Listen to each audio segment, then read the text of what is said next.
Hello বন্ধুরা, সকলকে good morning. তো অনেক দিন ধরে মনে হচ্ছিল যে অনেক দিন মাঠে যাওয়া হয়নি, আজ একটু মাঠে যাব। তাই আজকে সাইকেল নিয়ে বাড়ি থেকে বেরিয়ে গেলাম মাঠের উদ্দেশ্যে। বাড়ি থেকে মাঠ অনেকটাই দূর, প্রায় 5 কিলোমিটারের বেশি হবে। তো আমি আর আমার বন্ধু বেরিয়ে গেলাম সাইকেল নিয়ে। আমরা এখন রাস্তায় যাচ্ছি, দেখতেই পাচ্ছ আমরা এখন রাস্তায় যাচ্ছি।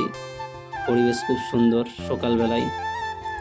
তো আমরা দুই বন্ধু মিলে একসাথেই যাচ্ছি সাইকেল নিয়ে।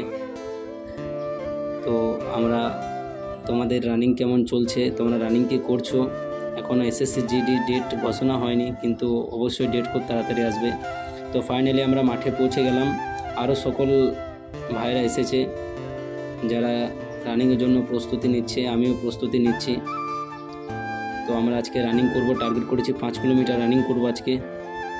দেখাই যাক কী কতদূর হয়।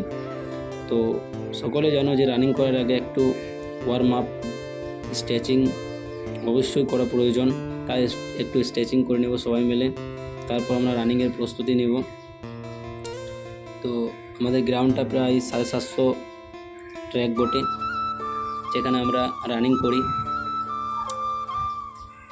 প্র্যাকটিসে অনেকজন আসে, আমরা সবাই একসাথেই প্র্যাকটিস করি, খুব ভালো লাগে। তো ফাইনালি আমাদের রানিং কমপ্লিট হয়ে গেল, শেষ পাক 5 কিলোমিটারের। আর রোদ গরম ভীষণ, একটু কষ্টই হচ্ছে, বুঝতে পারছো, 5 কিলোমিটার রানিং।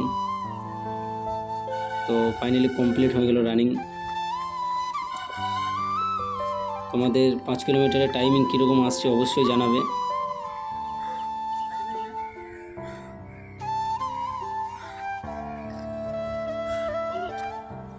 তো ফাইনালি আমরা বাড়ি পৌঁছে গেলাম।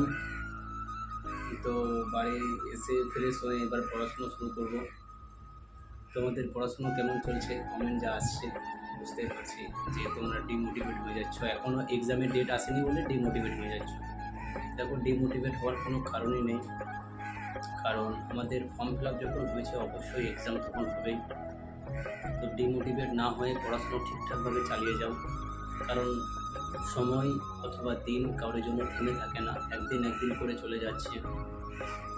আমরা এখনও বুঝতে পারছি না, কিন্তু হঠাৎ করে যখন এক্সাম ডেট চলে আসবে তখন আমরা বুঝে নেব যে এটা করবো না ওটা করবো, রিজনিং করবো না ম্যাথ করবো না জিকে করবো না ইংলিশ করবো, এরকম সিচুয়েশানে চলে আসবো আমরা। তো ডিমোটিভেট না হয়ে পড়াশোনা ঠিকঠাকভাবে চালিয়ে যাও, কারণ সফল তোমাকে হতে হবে।